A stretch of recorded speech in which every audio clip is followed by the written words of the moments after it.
Hello students, आपका हमारे YouTube channel में बहुत बहुत स्वागत है। और आज हम एक टॉपिक लेके आ रहे हैं जिसका नाम है आयनिक बंध। इससे पहले हमने पिछली क्लास में हमने जो डिस्कशन किया था वो था सहसंयोजक बंध। और अब हम जो डिस्कशन कर रहे हैं उसका नाम है आयोनिक बॉन्ड। Ionic bond. अब देखिए, आयनिक बंध बनने के लिए किस किस के मध्य ये बंध बनता है, क्या इसकी शर्तें हैं और आयनिक बंध यौगिकों को क्या कहते हैं। पहले हम इन तीन बातों पे बात करते हैं। तो देखिए, आयनिक बंध बनने के लिए आयनिक बंध बनने के लिए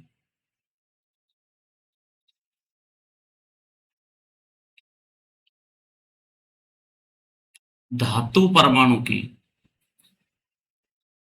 धातु परमाणु की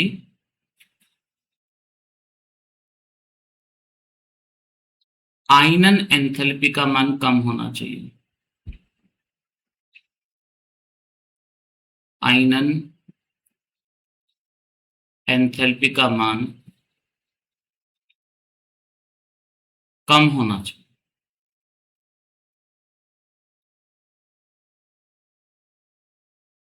एक कंडीशन तो ये होती है, means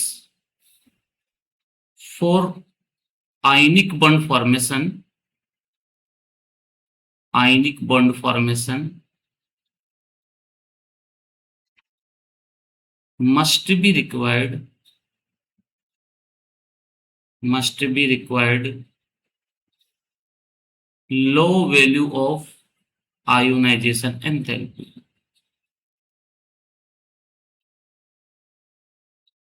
low value of ionisation enthalpy. ठीक। अब दूसरा परमाणु कौन सा रहता है? अधातु परमाणु, नॉन मेटल एटम होती है। तो अधातु परमाणु के लिए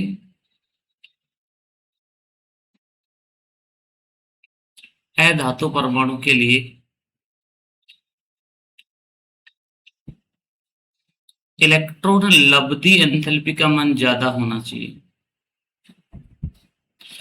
इलेक्ट्रॉन लब्धि एंथैल्पी का मान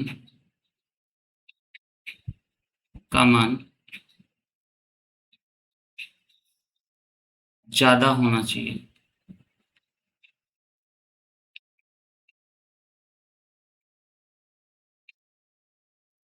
means electron gain enthalpy electron gain enthalpy must be high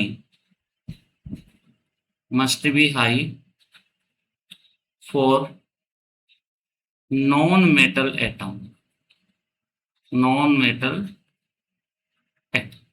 देखो, क्या हमको ये तो पता होता है कि आयनिक बंध बनता कैसे है, लेकिन ये दो कंडीशन भी हमको अगर पता चल जाए, फुलफिल हो जाए, तो हम अच्छी तरीके से आयनिक बॉन्ड का फॉर्मेशन कर सकते हैं। हम अच्छी तरह से आयनिक बॉन्ड बना सकते हैं। चलिए, अब हम बात करते हैं कि हमने आयनिक बॉन्ड बना की शर्तें तो मान ली, लेकिन आयनिक बॉन्ड कहते कैसे, क्या डेफिनेशन है। तो देखिए, हम आयनिक बॉन्ड के डेफिनेशन को समझते हैं बच्चों। तो धातु व अधातु परमाणु के मध्य धातु व अधातु परमाणु के मध्य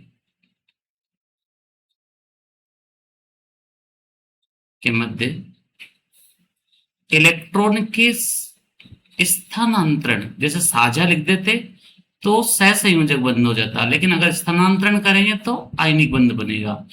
धातु व धातु परमाणु के मध्य इलेक्ट्रॉन के स्थानांतरण के फलस्वरूप बनने वाले बंध को बनने वाले बंध को आयनिक बंध कहते हैं। आयनिक बंध कहते हैं। देखिए, इंग्लिश में अगर समझे तो bond formation between bond formation between metal and non-metal due to electron transfer, due to electron transfer are known as ionic bond, IB short में अपन कहेंगे। क्लियर? अब हमने डेफिनेशन तो समझ ली, लेकिन बिना एग्जाम्पल के क्या समझ में आएगा? तो देखिए NaCl का सबसे बेटर एग्जाम्पल है। NaCl का निर्माण कैसे होता है? तो देखिए इसमें आपको पता होगा NaCl का निर्माण जो होगा एक सोडियम से होगा और एक क्लोरीन परमाणु से होगा। अब सोडियम का इलेक्ट्रॉनिक कॉन्फ़िगरेशन क्या होता है? 281 और क्लोरीन का क्या होता है? 287। ये कॉन्फ़िगरेशन है क्योंकि एक का Z11 है, एक का Z कितना है? 17 है। अब जिसका Z11 है उसके आउटर मोस्ट शेल में एक्स्ट्रा 1 इलेक्ट्रॉन है और क्लोरीन को एक्स्ट्रा 1 इलेक्ट्रॉन की रिक्वायरमेंट है। तो सोडियम तो क्या करेगा? एक इलेक्ट्रॉन को निकाल देगा और कैटायन का फॉर्मेशन बना देगा, Na+ बन जाएगा। अब Na+ का कॉन्फ़िगरेशन क्या रहेगा? 28, जबकि सोडियम का क्या था? 281 था। ऐसे अगर हम क्लोरीन की बात करें तो क्लोरीन को क्या चाहिए? क्लोरीन का इलेक्ट्रॉनिक कॉन्फ़िगरेशन 287 है। अगर इसको ये जो सोडियम ने एक इलेक्ट्रॉन निकाला है अगर ये मिल जाए तो क्या बना देगा? ये Cl-। तो कॉन्फ़िगरेशन क्या हो जाएगा इसका? 288। यानी कि जितने भी एलिमेंट्स होते हैं वो अपने आउटर मोस्ट शेल में 8 इलेक्ट्रॉन गेन करने के लिए वो क्या करते हैं? इलेक्ट्रॉन का स्थानांतरण कर लेते हैं। तो फिर क्या होगा? 2 स्टेबल आयन Na+ और Cl- आयन, ये क्या बना देंगे? NaCl।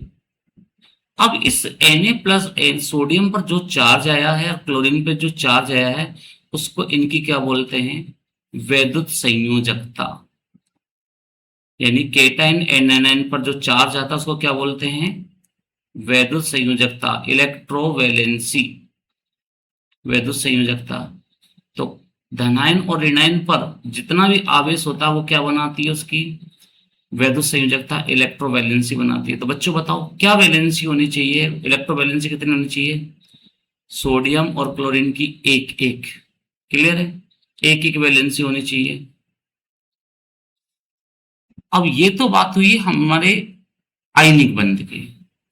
अब हम अगले बॉन्ड की बात करते हैं जिसका नाम आपने सुना होगा, उपसह संयोजक बंध। और ये 12th में बहुत काम का टॉपिक है क्योंकि इसके रिगार्डिंग एक लेसन बना रखा है, उपसह संयोजक यौगिक और रसायन। तो हम बात कर रहे हैं उपसह संयोजक बंध की, हम बात कर रहे हैं आपसे कोऑर्डिनेट बॉन्ड की, कोऑर्डिनेट बॉन्ड की या कोऑर्डिनेशन बॉन्ड भी बोल सकते हैं। Coordination bond, coordinate bond. अब देखिए कोऑर्डिनेट बॉन्ड को हम डेटिव बॉन्ड के नाम से भी जानते हैं, डेटिव बॉन्ड के नाम से भी जानते हैं। इसको हम दाता से ग्राही के बीच में बनने वाला बंध भी जानते हैं। दाता से ग्राही के बीच में एक एरो लग जाता है इसमें, यानी कि डोनर टू रिसिपिएंट, रिसिपिएंट या एक्सेप्टर भी बोल सकते हैं ग्राही को, डोनर टू एक्सेप्टर। क्या होता है? इसकी एक रिक्वायरमेंट होती है कि एक समूह के पास, एक समूह के पास अतिरिक्त इलेक्ट्रॉन युग्म होना चाहिए, अतिरिक्त इलेक्ट्रॉन युग्म होना चाहिए और अन्य समूह के पास,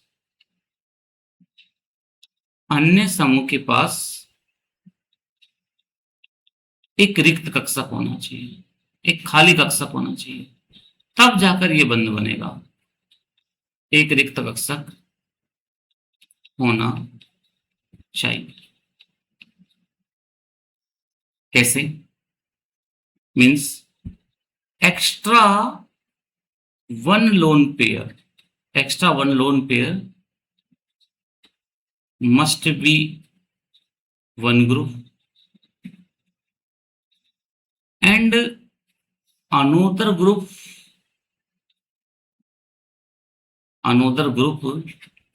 having vacant orbital। ये इसकी टर्म एंड कंडीशन है, तभी ये बॉन्ड बनेगा, वेकेंट ऑर्बिटल। अब देखो हम इसको दो तरीके से समझेंगे, ऑर्गेनिक एग्जांपल समझते हैं और इनऑर्गेनिक एग्जांपल से भी समझते हैं, तो और थोड़ी क्लियरिटी आएगी हमको एग्जांपल को समझने में। तो देखिए पहले हम लेते हैं इनऑर्गेनिक का एग्जांपल। जैसा आप सबको पता होगा नाइट्रोजन, इसके आउटर मोस्ट सेल में बच्चों कितने इलेक्ट्रॉन बताए थे मैंने? 5 बताए थे। तो इससे 3 हाइड्रोजन जुड़ गई, देखो मैंने बताई थी, ऐसे 3 हाइड्रोजन जुड़ गई ऐसे, और हाइड्रोजन के पास सबके पास एक एक लोन पेयर होता है। तो नाइट्रोजन और हाइड्रोजन के बीच बिटवीन में कौन सा बॉन्ड बन जाएगा? सिंगल बॉन्ड बन जाएगा। तो फिर भी ये बॉन्ड बनने के बावजूद भी अमोनिया के पास एक लोन पेयर बच गया बच्चों। और जैसे बोरोन, बोरोन के आउटर मोस्ट सेल में कितने इलेक्ट्रॉन होते हैं? 3, और ये 3f के साथ जुड़ गई, तो f का एक एक इलेक्ट्रॉन b के एक एक इलेक्ट्रॉन के साथ एकल बंध बना लेगा। अब बच्चों बताओ सभी, इस बोरोन के पास कितने इलेक्ट्रॉन बचे? एक्स्ट्रा कोई नहीं बचा ना, तो इसके पास खाली कक्षक रहेगा। और इस नाइट्रोजन के पास, इस अमोनिया में इस नाइट्रोजन के पास एक लोन पेयर है कि नहीं? तो ये BF3 के रिक्त कक्षक में वेकेंट ऑर्बिटल में क्या कर देगा? ये इसको डोनेट कर देगा। ये बोरोन ट्राइफ्लोराइड के वेकेंट ऑर्बिटल में ये लोन पेयर को डोनेट कर देगा। तो ये जो बॉन्ड बना है, अब तो यहां नाइट्रोजन तो कौन सा परमाणु बना? दाता, डोनर। और जो बोरोन है वो कौन सा एटम बन गया? ग्राही। तो डोनर टू रिसिपिएंट या एक्सेप्टर की तरफ ये जो एरो का साइन होता है ना, इसी बॉन्ड का नाम होता है कोऑर्डिनेट बॉन्ड या कोऑर्डिनेशन बॉन्ड, या कोऑर्डिनेट बॉन्ड। बॉन्ड को किससे बताएंगे? बी से। तो सीबी की फुल फॉर्म क्या है? उप सह संयोजक बंध, उप सह संयोजक बंध। लेकिन ऑर्गेनिक केमिस्ट्री में आपने बहुत सारे एग्जाम्पल देखे होंगे, जिसमें इस टाइप का एग्जाम्पल देखा होगा, CH3CN, मैथिल साइनाइड, सबने एग्जाम्पल देखा होगा, ये मैथिल साइनाइड। तो मैथिल साइनाइड में क्या होता है बेटाओ? जब हम मैथिल साइनाइड को रिप्रेजेंट करते हैं तो कैसे रिप्रेजेंट करते हैं? केवल CH3CN ऐसे रिप्रेजेंट करते हैं, ट्रिपल बॉन्ड बना देते हैं। लेकिन जैसे ही आप लिखते हो मैथिल आइसोसाइनाइड, तो वहां अपोजिट लिखना पड़ता, थोड़ा सा याद हो तो अगर आपको, मैथिल आइसोसाइनाइड। क्योंकि बहुत सारे बार कंफ्यूजन रहता है कि सर CH3CN और CH3NC इनको लिखने का तरीका अलग क्यों होता है? क्योंकि कार्बन कार्बन की बॉन्डिंग किस किस के बीच में उससे पता चलता है। जैसे हम बात करें CH3NC, अब इस NC को जब लिखोगे ना, तो ऐसे दो बंद तो सह संयोजक हो जाता है और एक देखो एरो लग जाता है। तो बहुत सी बार बच्चे के माइंड में कंफ्यूजन आता है, सर ऐसा क्यों होता है? तो थोड़ा सा इसको अपन ओपन करके समझे और क्लियरिटी से समझे तो और चीजें क्लियर आएगी समझ में। तो देखिए हम समझते हैं CH3NC को, तो ये CH3 को भी ओपन करके देख लेते हैं। तो देखिए कार्बन की आउटर मोस्ट सेल में 4 इलेक्ट्रॉन होते हैं भाई तंकोश में, तो ये यहाँ 3 हाइड्रोजन के साथ एकल बंध बना लेगी।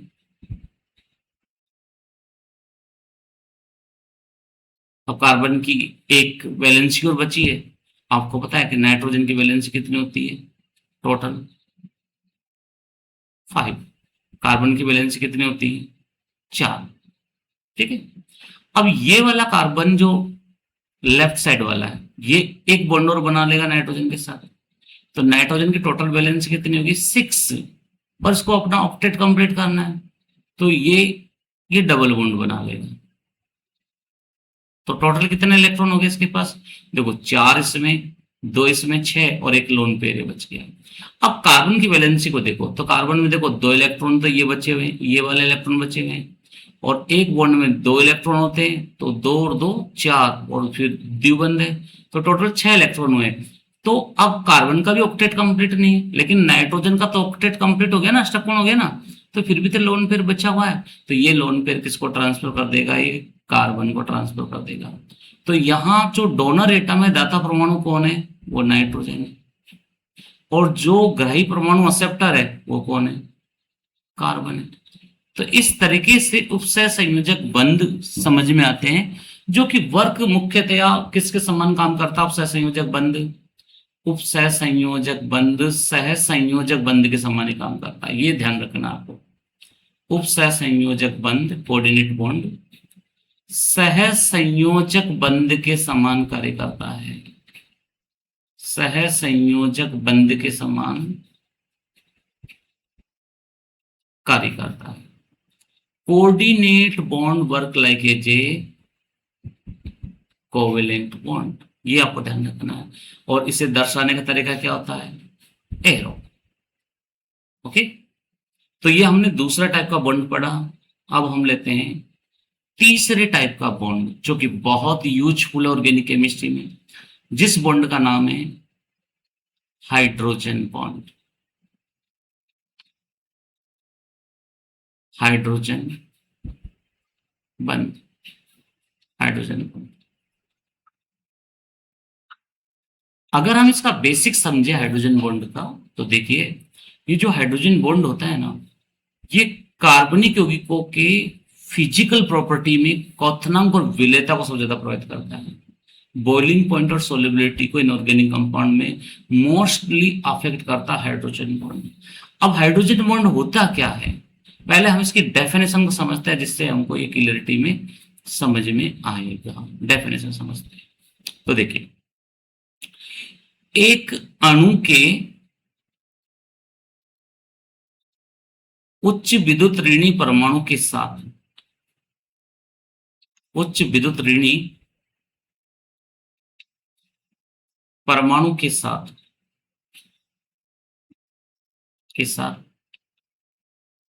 दूसरे अणु का, दूसरे या उसी अणु का, ऐसे लिख सकते हो, दूसरे या उसी अणु का हाइड्रोजन परमाणु जिस बंध द्वारा जुड़ता है, जिस बंध द्वारा जुड़ता है उसे हाइड्रोजन बंध कहते हैं। इसे डॉटेड रेखा द्वारा, अब डॉटेड रेखा क्या होती है बच्चों? ये वाली डॉटेड रेखा द्वारा दर्शाती है। इंग्लिश में समझे तो higher electronegative atom, higher electronegative atom of one molecule bind with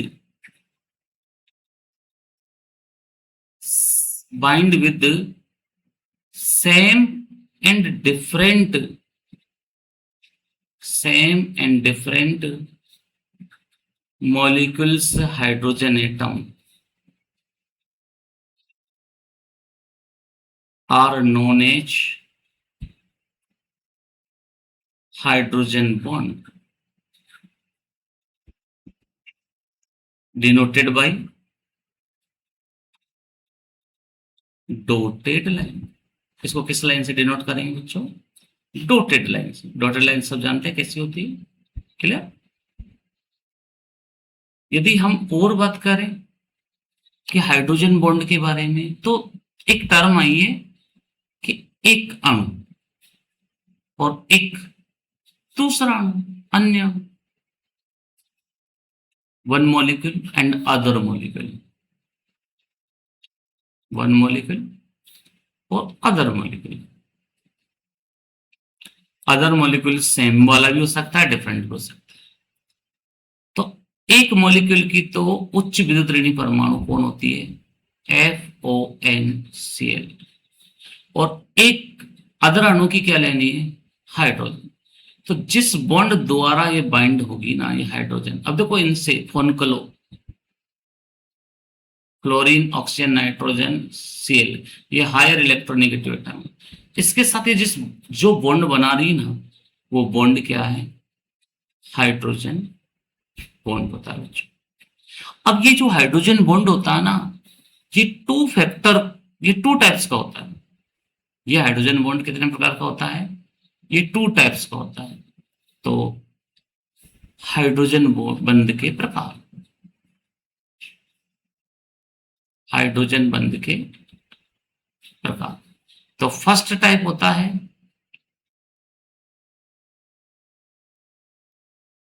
अंत आणविक।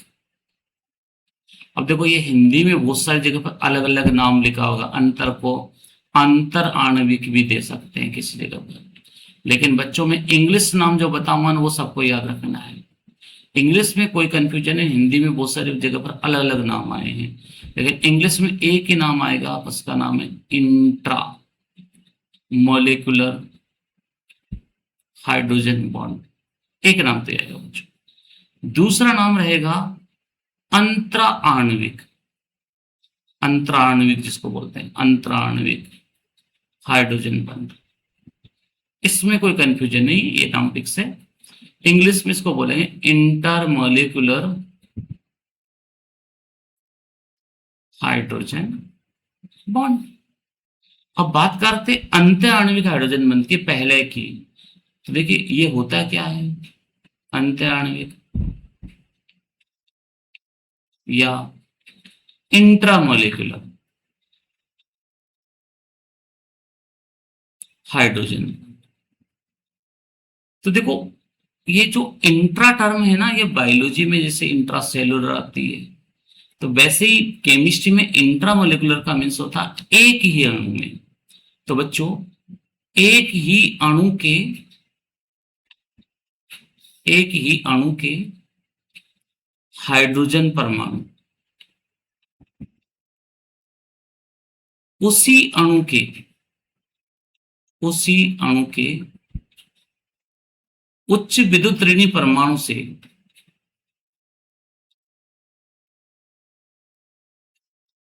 उच्च विद्युत ऋणी परमाणु से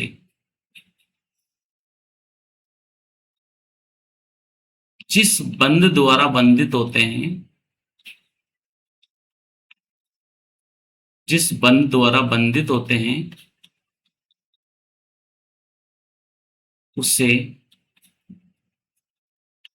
इंट्रामोलिकुलर हाइड्रोजन बॉन्ड कहते हैं।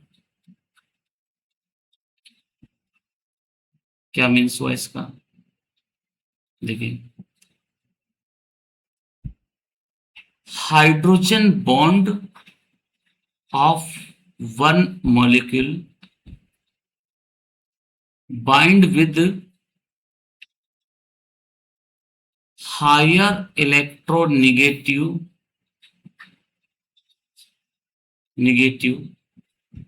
Atom of same molecule is called as intramolecular hydrogen bond. बिना एग्जांपल लिए तो समझ में आएगा ही, जैसे ऑर्थोनाइट्रोफिनॉल, ऑर्थोनाइट्रोफिनॉल जैसे सब जानते हैं ऑर्थोनाइट्रोफिनॉल को,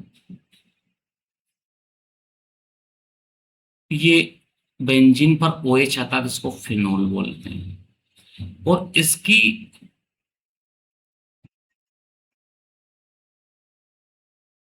ये देखिए पैरा ऑर्थो पोजीशन पर NO2 ग्रुप आ गया, इसका नाम हो गया ऑर्थोनाइट्रोफिनोल। अब देखो एक ही अणु की हाइड्रोजन और उसी अणु की ऑक्सीजन जिस बंध द्वारा जुड़ेगी, ये वाला इसको क्या बोलेंगे अपन, इंट्रा मोलिकुलर हाइड्रोजन बॉन्ड, क्या बोलेंगे, इंट्रामोलिकुलर हाइड्रोजन बॉन्ड।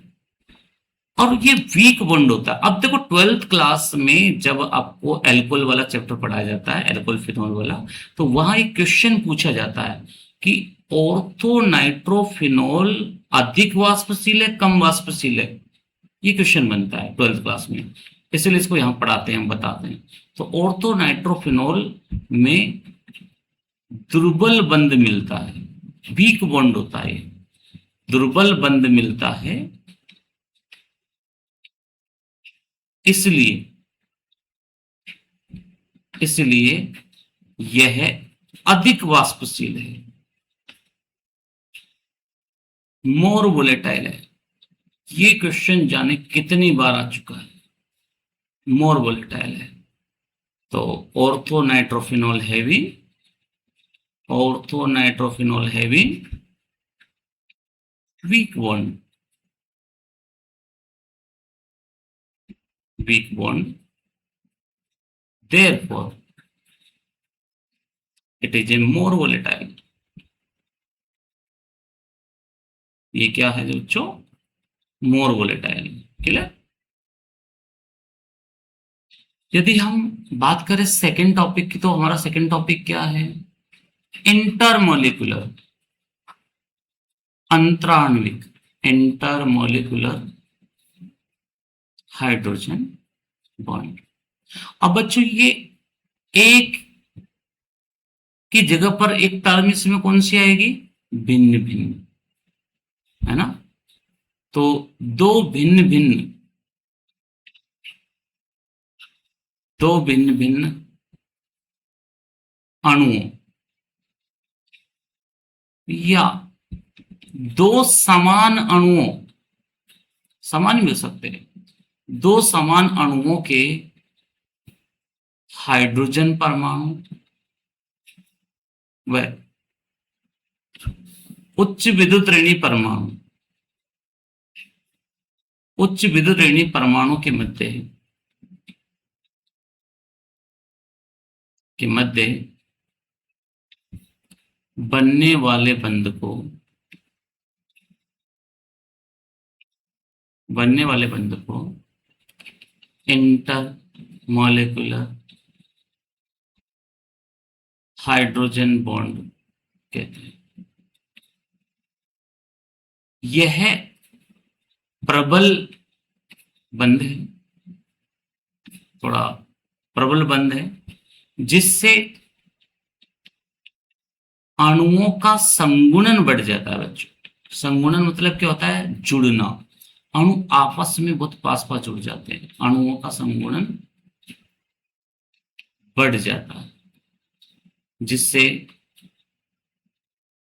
यह कम वाष्पशील है, लो वोलेटाइल है, कम वाष्पशील है।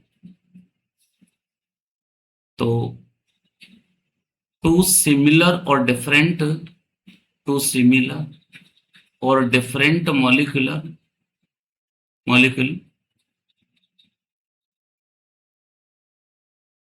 having bond between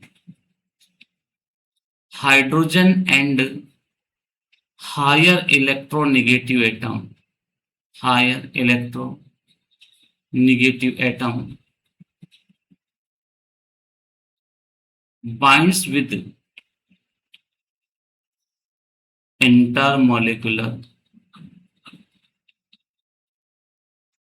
hydrogen bond. It is a strong bond, therefore molecules more associated and less volatile, means यहां कम वोलेटाइल होंगे, लेस वोलेटाइल। यदि हम और बात करें तो देखिए एग्जाम्पल से, अब ये 12th क्लास का टॉपिक है, तो सबसे ज्यादा एग्जाम्पल भी 12th क्लास में आएंगे। जैसे इसका फर्स्ट क्वेश्चन क्या बनता है कि एथेनॉल का क्वथनांक ईथर से ज्यादा होता है, ईथर से ज्यादा होता है, means boiling point of ethanol is be higher than ether, ether से ज्यादा होता है। तो इसके पीछे रीजन क्या है, क्या इसका आंसर है? देखिए, इन ethanol molecules binds with intermolecular hydrogen bond, intermolecular hydrogen bond, then molecules more associated,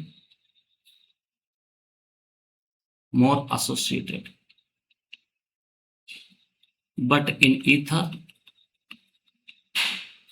absence hydrogen bond. तो देखिए, एथेनॉल में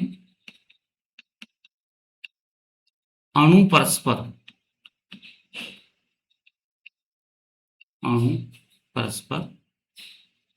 अंतराण्विक हाइड्रोजन बंध के द्वारा संगुणित हो जाते हैं, मतलब जुड़ जाते हैं, संगुणित हो जाते हैं, जिससे इनका क्वथनांक बढ़ जाता है, क्वथनांक बढ़ जाता है। लेकिन ईथर में हाइड्रोजन बंध नहीं मिलता है। अब अपन बॉन्ड बना के देखेंगे तो और क्लियरिटी से समझ में आएगा। तो बॉन्ड बना के देख लेते हैं। देखो, एल्कोहल का अणु ROH होता है, दूसरा अणु अभी ROH होता है, लेकिन लिखने का तरीका देखो आप कैसे लिख रहे हैं। अब लास्ट में खत्म करना हो तो एल्कोहल को ऐसे लिख दो। तो देखो, एक अणु ये रहा, दूसरा अणु ये रहा, तीसरा अणु ये रहा और चौथा अणु ये, लेकिन सभी सेम है ना। तो इनके बिटवीन में देखो, एक परमाणु की ऑक्सीजन और दूसरे परमाणु की हाइड्रोजन। अब जिस बंध द्वारा जुड़ेगी वो बंध देखो कैसा है,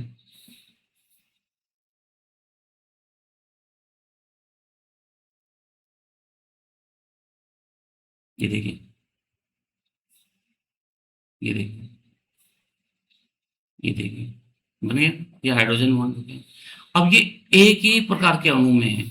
अगर मैं भिन्न प्रकार के अणु लूं तो देखिए कैसे भिन्न प्रकार के अणु लेंगे। जैसे हम अब एग्जांपल लेते हैं, एल्कोहल और जल के अणु के बीच में हाइड्रोजन बॉन्ड, एल्कोहल और जल, ये देखिए, ये एल्कोहल और जल, ये फिर ये एल्कोहल, फिर जल, फिर एल्कोहल। तो देखिए, पहले पहले अणु की ऑक्सीजन, दूसरे अणु की हाइड्रोजन, दूसरे अणु की ऑक्सीजन, तीसरे अणु की हाइड्रोजन, तीसरे अणु की ऑक्सीजन, चौथे अणु की हाइड्रोजन, चौथे अणु की ऑक्सीजन, पांचवें अणु की हाइड्रोजन। तो ये सिमिलर भी हो सकते हैं, डिफरेंट भी हो सकते हैं।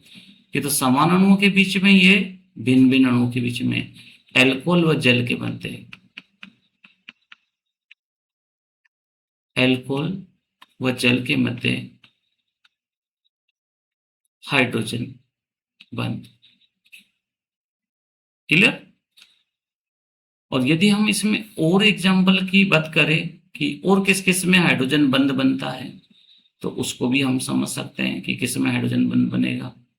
तो देखिए, इसका सबसे बेटर एग्जांपल है, और हाइड्रोजन बंध का एग्जांपल ले सकते हैं, एसिटिक अम्ल के मध्य हाइड्रोजन बंध,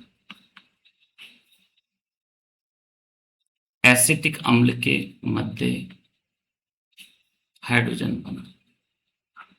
तो ये क्या होता है, वाष्प प्रावस्था में, वेपर फेज में एप्रोटिक विलायक को, कौन से होते हैं, जैसे बेंजीन है, aprotic glyco, aprotic solvent benzene की उपस्थिति में अंतराण्विक हाइड्रोजन बंध बनता है बच्चों, और ये सबसे मजबूत बंध रहेगा यहाँ पर, अंतराण्विक हाइड्रोजन बंध का निर्माण। तो in acetic acid formation of intermolecular hydrogen bond, in aprotic solvent, in vapour phase. तो कैसे बनता है देखिए, एसिटिक एसिड का फॉर्मूला सब बच्चे जानते होंगे, ये एसिटिक एसिड है। तो दूसरा एसिटिक एसिड देखिए,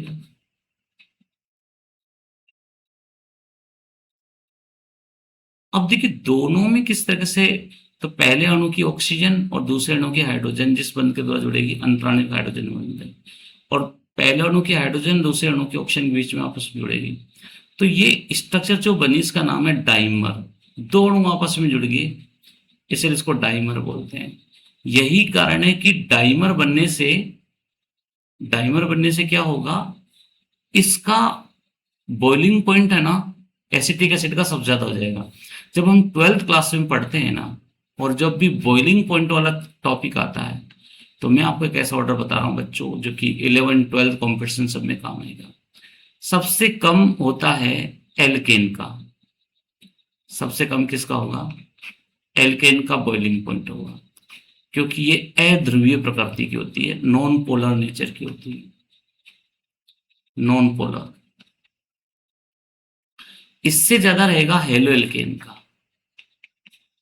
और इसमें थोड़ी सी पोलरिटी आ जाती है, क्लोरीन की विद्युलता अधिक होने के कारण, क्लोरीन की इलेक्ट्रोनेगेटिविटी हायर होने के कारण थोड़ी सी इसमें पोलरिटी आ जाती है, तो ये बन जाती है ध्रुवीय, पोलर बन जाती है हेलो एल्केन।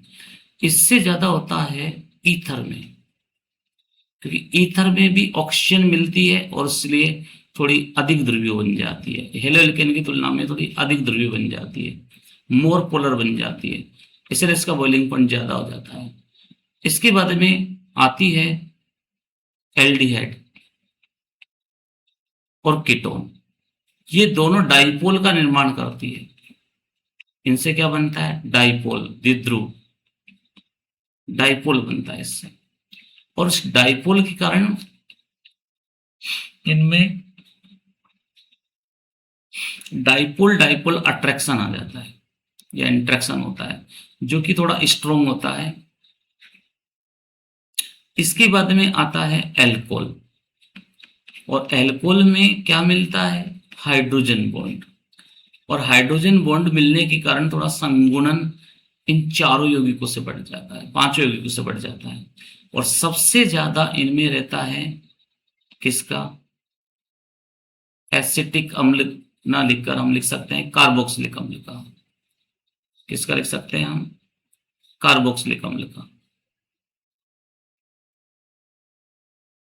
तो सबसे हाईएस्ट जो बॉइलिंग पॉइंट होगा, अब 12th वालों को इसका बहुत बेनिफिट होगा, इस ये ऑर्डर को आप याद रख सकते हैं, कार्बोक्सिलिक एसिड का सबसे ज्यादा हो जाएगा, क्योंकि आप भी जस्ट मैंने आपको बताया इनमें हाइड्रोजन बंध के साथ साथ क्या बनता है बच्चों, डाइमर, और डाइमर को हिंदी में क्या बोलते हैं, द्विलक भी बोलते हैं, और एक नया नाम है जो एनसीईआरटी ने दे रखा है, द्वितीय, ये ध्यान रख सकते हैं। तो बच्चों ये आज का अपना लेक्चर था जिसमें अपन ने डिस्कस किया 3 टाइप्स के बॉन्ड, थोड़ा समराइज कर लेते हैं। पहला बॉन्ड कौन सा था, आयनिक बॉन्ड, जहां क्या होता था, धातु और अधातु परमाणु के मध्य इलेक्ट्रॉन के स्थानांतरण के फलस्वरूप आयनिक बॉन्ड का फॉर्मेशन होता था, ठीक है ना, मेटल और नॉन मेटल के बीच में इलेक्ट्रॉन के ट्रांसफर से बॉन्ड बनता था, एग्जांपल था NaCl। दूसरा बॉन्ड कौन सा पड़ा था, उपसर्ग संयोजक बंध, कोऑर्डिनेट बॉन्ड, जिसमें एक डोनर एटम तो था, एक ग्राही परमाणु था, एक्सेप्टर एटम था, दोनों के बीच में पूरा इलेक्ट्रॉन पेयर, लोन पेयर पूरा का पूरा कंप्लीट ट्रांसफर होता था, तो एरो के साइन से उसको बताते थे। और तीसरा बॉन्ड कौन सा था, हाइड्रोजन बॉन्ड। तो हाइड्रोजन बॉन्ड के बारे में अपन ने क्या बताया कि एक एटम का या एक मॉलिक्यूल का हाइड्रोजन एटम और दूसरे मॉलिक्यूल का उच्च विद्युत ऋणात्मक परमाणु हायर इलेक्ट्रोनेगेटिव एटम, कौन, फ्लोरीन, ऑक्सीजन, नाइट्रोजन, क्लोरीन, ये जिस बॉन्ड की थोड़ा बॉन्ड जुड़ती है उसको हाइड्रोजन बॉन्ड बोलते हैं। ये भी 2 टाइप्स के होते हैं, एक होता है इंट्रामोलिकुलर, एक होता है इंटरमोलिकुलर। इंट्रा मतलब एक ही अणु में, जैसे ऑर्थोनाइट्रोफिनॉल में, और इंटर मतलब बिटवीन टू एटम्स, जो कि एक ही अणु के भी हो सकते हैं और दो भिन्न भिन्न अणु के भी हो सकते हैं, और इनके कारण क्वथनांक और विलेयता दोनों बढ़ती है। क्लियर होगी बच्चों सभी बातें? तो मैं उम्मीद करूंगा कि आपको टॉपिक समझ में आएगा। अगर कोई बात ऐसी समझ में नहीं आती है तो कमेंट सेक्शन में आप मुझे लिख सकते हैं, फिर हम नेक्स्ट टॉपिक पर जब बात करेंगे तो उसमें मैं सब आपके क्वेश्चंस को लूंगा। Okay, thank you.